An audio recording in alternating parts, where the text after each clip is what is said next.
It's 9 o'clock this Pancake Tuesday morning. You're very welcome along. Now, Ireland Thinks, you can check out irelandthinks.ie, is a polling organisation run by Kevin Cunningham, and they've run some sports questions for us in the past. Today, the question that we've been asking was about splitting Dublin GAA in particular. So I'll run you through these questions and then we'll talk about what we think about it, the results from them. So if we could have the next slide there, please. Roll it there, Roisin. So the question asked was, in relation to the GAA, should Dublin be broken up into South Dublin and North Dublin to compete in the All-Ireland Championships? Excluding those that don't know, it splits 44% yes, 56% no. So a majority in favour of not splitting Dublin as it stands. Now, obviously, the bulk of the population lives in Dublin, so let's keep going. The geographical breakdown of the split. Those in Dublin oppose splitting it by 3-1, which is exactly what you'd expect. Those outside Dublin are in favour of splitting Dublin, albeit narrowly. People living in Mayo, followed by those in Donegal, are most keen on Dublin being split. More generally, those in Connacht, Ulster are more in favour. If you just hold that up there for a second. So Dublin 3-1 in favour of keeping it as it is. Outside Dublin in favour of splitting it. And so specifically 60% of people in Mayo want it split. 38% don't. 49% say split in Donegal. 35% say don't. 41% in Kerry say split. Only 38% say don't split. I think if you were to go down and if we were to get on Radio Kerry and rally the troops on, you'd be able to get that. Cork, I think, quite self-preservation. And if they want to split Dublin, they might want to split Cork. Cork are saying no. 40% say no, 35% only saying yes. So then Leinster, excluding Dublin, this is interesting. They're saying don't split. 39% are saying no and 43% are saying, sorry, the other way around. 39% are saying split, 43% are saying don't split. So a majority of people in Leinster outside of Dublin are saying keep it as it is. I mean, what's wrong with you? Do you like being beaten? Do you like being whooped? Is it sadomasochism, something going on there? I don't know, folks, but you're not paying any attention. Okay, so next question, please. Those with a higher level of educational attainment and those older are most likely to support the splitting up of Dublin GAA. So the age groups, no 18 to 24, no 25 to 34, and then all of a sudden it gets closer to 50-50 over that. From once you get over, so that's 35, 54 say no, and then male 50 say no, don't split, female 44% saying don't split. Third level degree, 44% say don't, 41% say yes. Leaving cert, 47% say no, 36% say yes, and then less than a leaving cert, 54% say no, and only 27% are saying yes. So next one for us, please. Those that get their news from RTE and the Journal, the least likely to want to split up Dublin GAA, while those that get their news from local newspapers and the tabloids are more likely to want the county to be split, which is interesting in and of itself. Down at the bottom, local paper and website, yes, 51%. Yes, say the Mail, Mirror, Sun and Herald readers. And then after that, it's kind of, it skews no for the Examiner. The Indo's kind of 50-50. The Irish Times is 46% versus 35% in favour of keeping it as it is. And then the Journal skews those comments in the Journal heavily. Do not split the Dubs, they're saying. And the same with RTE. Status quo. They like the status quo, the RTE readers. Next one. And yeah, so this was Saturday the 16th of January. The sample was based on demographics, on basis of age, gender, vote, educational attainment, religious adherence from a panel of 35,000. 4,000 were selected, and then ultimately, and we'll publish those details a little bit later on. It's you can check out the irelandthinks.ie website for more details on that. So, Owen, what are we to make from this? It's interesting. I think the first thing we need to bear in mind is that splitting Dublin is not the only solution here. So this is not necessarily X percent of people think that there's a problem. So that's the first thing I would say. This is X amount of people think that splitting Dublin is the solution to the problem. And this is the issue I would have with the Dublin question overall, is finding out what exactly the problem is, or admitting that a problem exists. I want to hear what Croke Park have to think on this issue, and I want to hear what their planned solution is to this problem. I want to hear what Dublin also think on this, even though the power shouldn't be in their hands. What we've heard so far from Dublin is that everybody else needs to get their house in order, and when it comes to funding, and when it comes to the investment in Dublin, everything is fine. Look elsewhere. Now, they may well be right, but they probably are right when it comes to other counties getting their house in order. There are a multitude of different county boards that probably are nowhere near the standard that you might have in clubs around Dublin. But it is still important that we hear what Dublin thinks of this issue and what they would do to actually encourage debate around this. Because if we go back to 2002, which is the strategic review that came up for the first time, as far as we know, in official documents with the idea of splitting Dublin, debate was welcomed. You had the inter-county manager, Tommy Lyons, who welcomes debate on this subject. He says, I'm happy we're talking about change. We shouldn't be afraid of change. This is the Dublin manager in 2002 when talking about splitting Dublin. And this was not because he thought that Dublin were going to run away and win every single All-Ireland from here till forever. It was more to do with the fact that he saw opportunities elsewhere in Dublin. He talked about investment in other areas of Dublin. And this is an interesting area in this debate that perhaps doesn't get enough airtime, that what would the benefits for certain areas of Dublin be to the split? Now, I'll put my hands up and say I'm talking about this from the standpoint of I want the championship to be more competitive. But there are a multitude of ways of looking at this which would suggest that splitting Dublin is not the worst thing in the world. Can we just tease out the competitive championship idea? Because it certainly, if I was in Dublin's shoes and I did not want Dublin to be split, we'll come back to that in a moment, right?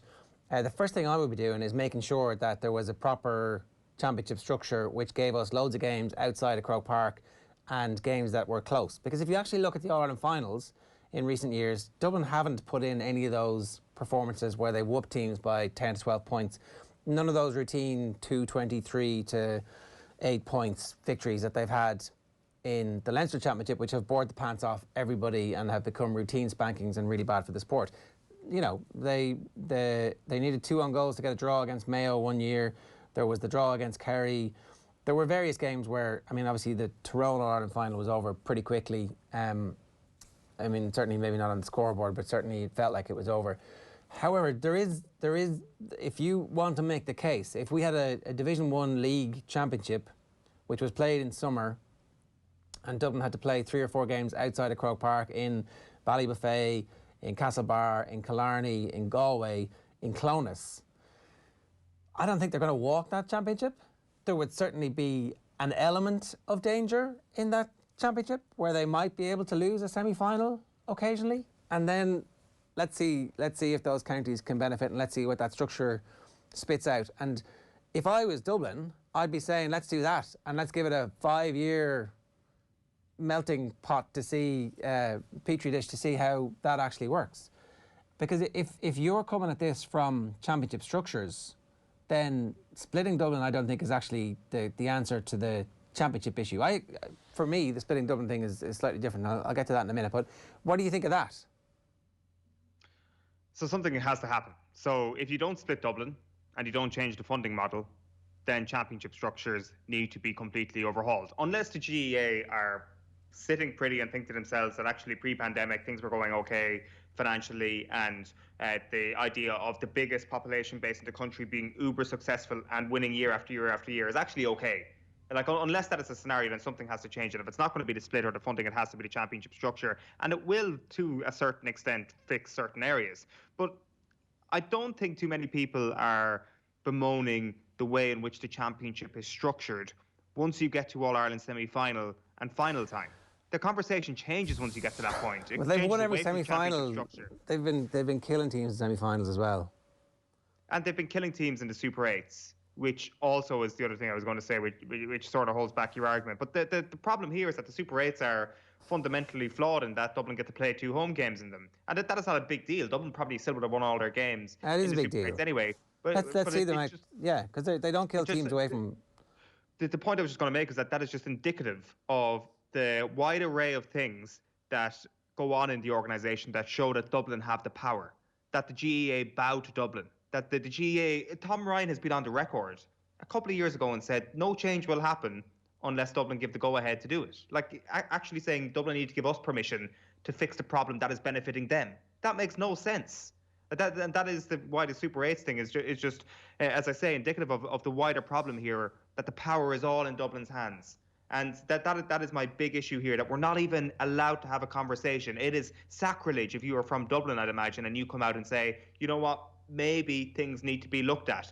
And as I say, that's why I brought up the Tommy Lyons comments. It is bizarre to see this 19 years ago, a Dublin manager saying, yeah, we need to be encouraging debate. There ain't no encouraging debate at the moment. Cavan and Monaghan need to mash together, and that is the answer if you want to go drastic.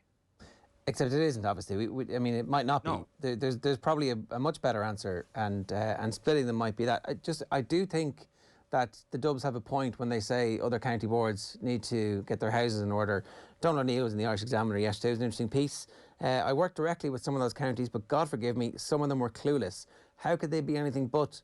Because they didn't have anyone in there who knew how to go about these things. Now, that's 2 decades ago. Most counties have improved since then. But if you look around, most counties have, in the last couple of decades, had some period of financial difficulties, which have come about primarily because there was no long-term strategic thinking. What is our long-term strategy? What is the point of this organisation? Are we maximising our revenue? Are we getting the best amount of sponsorship? Do we have as many people involved in this organisation as we possibly can? Are they donating to us? Are they paying membership fees? Are we good at that? Are we enabling our coaches to create players who will stay with the organisation all the way through into adulthood? Most county boards have not been great at doing that. There are some exceptions. You know, you look at Tyrone, who seem to got their house in order in the late 90s, and ever since then they've been at the top table almost irrespective every year for that period of time. Donegal are clearly doing a lot right. They've been a team who've been, irrespective of who the manager is, consistently good and producing good underage teams. I don't know what the finances are like in Donegal, but certainly the finances in Tyrone seem to have been well managed. There aren't that many other counties that you're pointing at and going, yeah, they're a beacon of how everything should be done. Now, that probably requires a central organisation from the GAA swooping in and offering support from an accountancy perspective, from a marketing perspective, from a games development and a fixtures perspective. And I think they've got much better at doing that in the last 5 years. Still, you would still say most counties not quite being run with the same professionalism and industrialisation of the process that the Dubs have been for the last 2 decades, and so Dublin have a 2-decade advantage. How do you equalise that? Honestly, I think that we should be looking at the population of Dublin and saying, what's the best outcome for the entire country? And I don't think splitting it in 2 goes far enough. I don't think splitting it in 4 goes far enough. I think you could have 6 or maybe even 8 inter-county sides fielded from the greater metropolitan Dublin area. They're not all going to be brilliant. Some of them might be Division 4, some of them might be Division 3, but sure as shit, 2 or 3 of those sides are going to be the best teams in the country because they've got the biggest playing population. And what's the point of the GAA? Is the point of the GAA to have big games in Philcroke Park 2 or 3 times a year in August and September for All-Ireland finals? Or is it to have as many people engaged for as long as possible in Gaelic football and hurling and the rest of the activities that GAA clubs do? And in that instance, aren't you likely to have more people involved if they think they have an opportunity to play inter-county? And aren't you going to have more people involved if there's a hyper-local element to it, which is actually the basis of the GAA in the first place? That whole thing about, oh, I'm not going to support my team if Dublin gets split, it's not going to be the same again. Not this year, next year it's not going to be the same. But in 5 years' time, when you actually literally know half the team because they're from like 5 or 6 of the super clubs in your area, you're like, yeah, actually, I do know this team and they do represent me. And so they're not as good as the Dublin team who won 7, 8, 9, 10 in a row, but they're far more accessible because there's 7 or 8 of them. That would be my take on splitting the Dubs. And I think it would be good for Dublin. And you can still give Dublin GAA overarching control over it all because they've proven that they're capable of running these organisations. And so essentially, it's making Dublin GAA even stronger. At a grassroots level, which is what the GAA is about. Like, as far as I'm concerned, there isn't a question about what should the GAA stand for.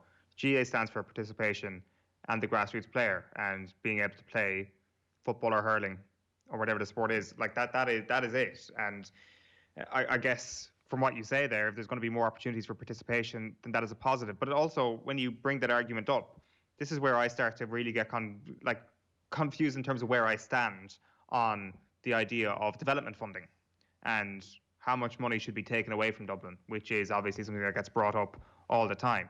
Clearly, it is unfair that other counties don't get funded as well as Dublin do when it comes to a registered club player.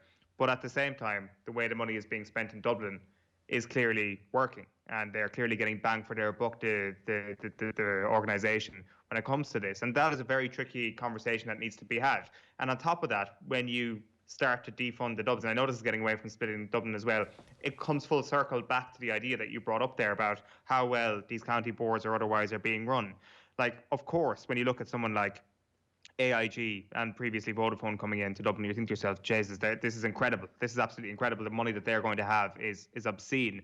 At the same time, how many of those lucrative deals, at a much smaller scale, admittedly, how much of those lucrative deals are actually being carried out and sealed in other counties around the country? Probably not that many, because of the fact that there's a lack of expertise in other county boards, and it is trying to get that level of county board expertise in that will help them use that development funding, if that's what's going to be reallocated, to help take those counties to the next level. So there's myriad reasons here why this thing is not a simple solution. Like splitting an 8 does seem absolutely drastic. You know that, like, there will be a vast, if you did that survey again and the question was split Dublin in 8 rather than split Dublin in 2, it will sway even more heavily in the fact that people will not want to see this. Yeah, and I understand that. It turns out that nobody likes radical ideas the first time that they're put out there. But, like, long term, what's the best thing? What's the best thing for Dublin long term? What's the best thing for the GAA long term? If you're sitting here in 20 years, you're having the same conversations. That's been the problem. It's that it was 20 years ago that we had the back door introduced, and the halfway house of the Super 8s flopped because it didn't get public support, essentially, and because it was skewed in favour of the Dubs from the start with the 2 home games. Once that happened, nobody could buy into it. And so that's gone, and they've introduced the second tier. And who's really going to buy into that? Like, it just doesn't make any sense. Whereas what they have, and I think what they're going to get to at the end of next year, we are going to have a divisional championship where the Dubs will play several games out of Croke Park. And I suspect that kicks the whole notion of splitting Dublin down the road for another 5 to 10 years, which is kind of what everybody wants, because it's too radical and it's too much. And actually, it might be the very thing that unleashes the GAA within Dublin, because as the Dubs will admit themselves, between the canals, they're not very strong. But what's the reason to get involved in GAA between the canals? Like, you know. But there you go. Like that, and that therein lies my confusion with the development funding. I can see why people say it's completely unfair. I totally accept that. And yet Dublin people will say, look at all these untapped areas. We need the money to develop, so to speak. Right. Yeah, right. And the key is, can you turn that development into a fully self-sustainable model? It is, part of it is self-sustainable. Like a lot of those GPOs are paid for in ways that aren't the GDP, actual funding coming from the GEA. But can you get that to a fully sustainable level? If you can, then you can defund the Dubs, as far as I'm concerned. And maybe you can get there by a greater split in the county itself. So none of these things are disconnected, as we all know. But it's I would just like this conversation maybe I would like the GA to have some sort of idea of where they want to take this, or what they want to try out with this issue, rather than just championship structures. That's positive and that's great, and that's a short-term fix, but it's a band-aid, and that is all it is.